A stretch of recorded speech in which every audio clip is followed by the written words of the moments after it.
வணக்கம். நம்மள யாருக்காவது திடீர்னு உடம்புக்கு முடியாம போயிடுச்சுன்னா முதல்ல வர பயம் என்ன? ஆஸ்பத்திரி செலவு தான் இல்லையா? அந்த செலவு நம்ம சேமிப்பை எல்லாம் காலி பண்ணிடுமோங்கிற ஒரு பதட்டம் எல்லாருக்குமே இருக்கும். இன்னைக்கு நம்ம எதை பத்தி பார்க்க போறோம்னா, இந்த மாதிரி மருத்துவ செலவுகள்ல இருந்து நம்மள எது காப்பாத்துது, யாருக்கெல்லாம் அந்த பாதுகாப்பு இல்லாம இருக்கு, அப்புறம் இந்தியாவோட எதிர்காலத்துல ஹெல்த் கேர் எப்படி இருக்க போகுது, இத பத்தி தான் நாம விரிவாக பார்க்க போறோம். கொஞ்ச நேரம் இந்த கேள்விய யோசிச்சு பாருங்களேன். இது சும்மா ஏதோ ஒரு கற்பனை கேள்வி கிடையாது. திடீர்னு ஒரு மெடிக்கல் எமர்ஜென்சின்னு வருது.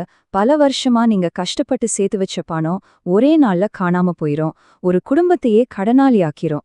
இதுதான் இன்னைக்கு இந்தியால பல குடும்பங்கள் ஃபேஸ் பண்ற ஒரு நிஜமான பயங்கரமான ஒரு பிரச்சனை. இப்போ இந்த நம்பரை பாருங்க, 63%. இது என்ன சொல்லுதுன்னா, இந்தியால ஆகிற மொத்த ஹாஸ்பிட்டல் செலவுல 63% பணத்தை மக்கள் அவங்க சொந்த பாக்கெட்ல இருந்து தான் போடுறாங்க. அதாவது எந்த இன்சூரன்ஸும் இல்லாம. அப்போ பாத்துக்கோங்க, நாம முன்னாடி கேட்ட கேள்வி எவ்வளோ பெரிய உண்மைன்னு. கிட்டத்தட்ட 2/3 பங்கு செலவை நாம தான் பாத்துக்கணும்.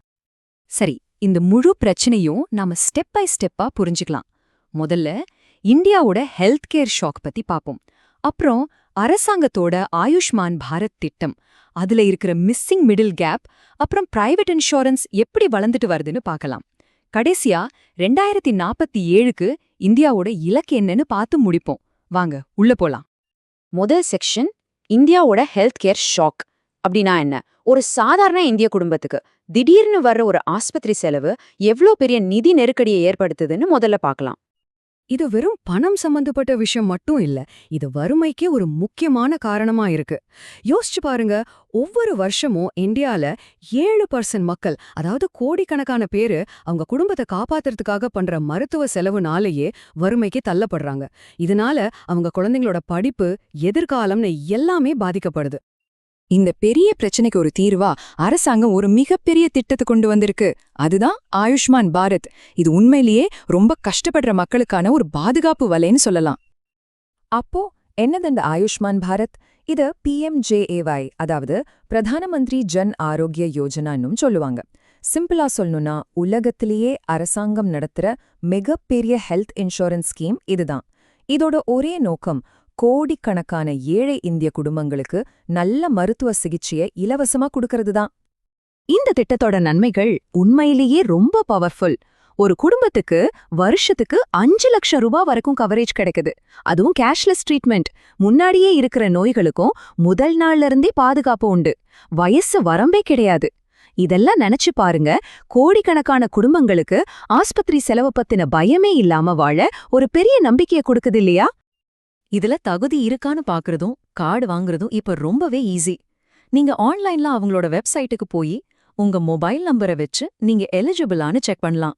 அப்புறம் ஆதார் வச்சு EKYC முடிச்சிட்டீங்கன்னா போதும், உங்க ஆயுஷ்மான் கார்டை நீங்களே டவுன்லோட் பண்ணிக்கலாம். எல்லாமே சில நிமிஷத்துல முடிஞ்சிடுற வேலைதான். சரி, இது வரைக்கும் கேட்கறதுக்கெல்லாம் நல்லாதான் இருக்கு. ஆனா இந்த கதையில ஒரு பெரிய ட்விஸ்ட் இருக்கு. இவ்வளவு பெரிய பாதுகாப்பு வலையில ஒரு முக்கியமான ஓட்டை இருக்கு. இந்த சார்ட் பாத்தீங்கன்னா இந்தியாவோட நிலைமை பளிச்சுன்னு தெரியும்.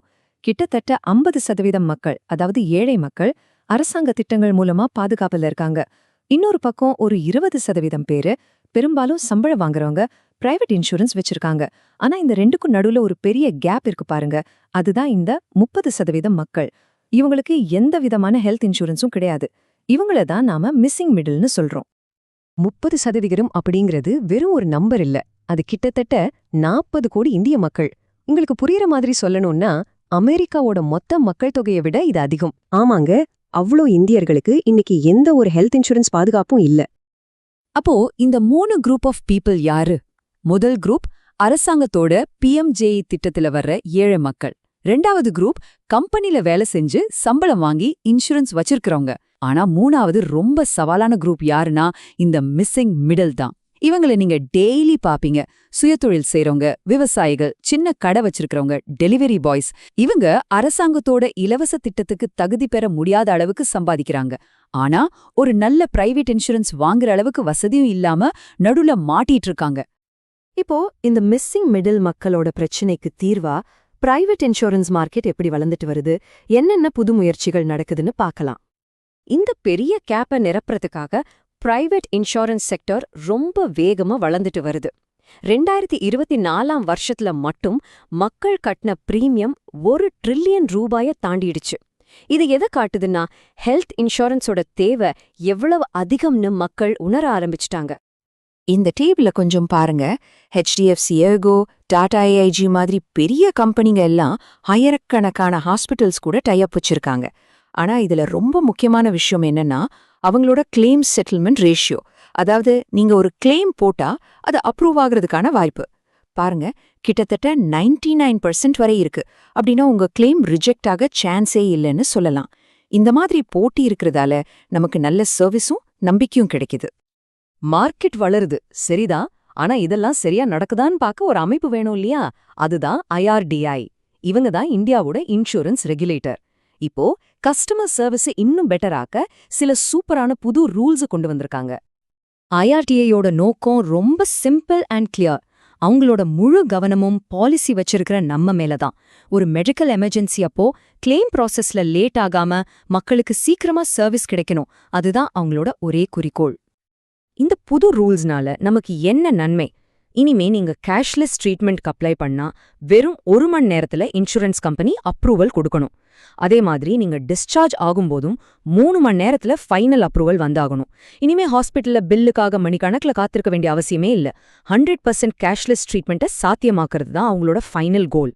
ஓகே, அரசாங்க திட்டங்கள், பிரைவேட் இன்சூரன்ஸ் வளர்ச்சி, புது ரூல்ஸ்னு எல்லாம் பார்த்துட்டோம். இது எல்லாமே சேர்ந்து இந்தியாவை எங்க கொண்டு போக போகுது? இந்தியாவோட பெரிய இலக்கு என்ன? அதான் நம்ம கடைசி செக்ஷன். இதுதான் இந்தியாவோட மெகா டார்கெட். 2047க்குள்ள நாட்டுல இருக்கிற ஒவ்வொருத்தருக்கும் ஏதாவது ஒரு ஹெல்த் இன்சூரன்ஸ் கண்டிப்பா இருக்கணும். ஏன்னா மக்கள் ஆரோக்கியமா இருந்தாதான் நாடு வளமா இருக்க முடியும். ஆஸ்பத்திரி செலவுனால இனிமே யாருமே வறுமைக்கு போகக்கூடாதுங்கிறது தான் இந்த பெரிய கனவோட நோக்கம். இந்த எல்லா விஷயங்களையும் பார்த்து முடிக்கும்போது நம்ம மனசுல ஒரு முக்கியமான கேள்வி எழணும். அரசாங்கம், பிரைவேட் கம்பெனின்னு எல்லாமே வேகமா மாறிட்டு இருக்கு. இந்த நிலைமையில உங்க குடும்பத்தோட நிதி பாதுகாப்பு திடீர்னு ஒரு மெடிக்கல் எமர்ஜென்சியை சந்திக்க தயாரா இருக்கா? இந்த கேள்விக்கு நீங்க பதில் தேட வேண்டியது ரொம்ப அவசியம். அதுதான் உங்க எதிர்காலத்துக்கான உண்மையான பாதுகாப்பு.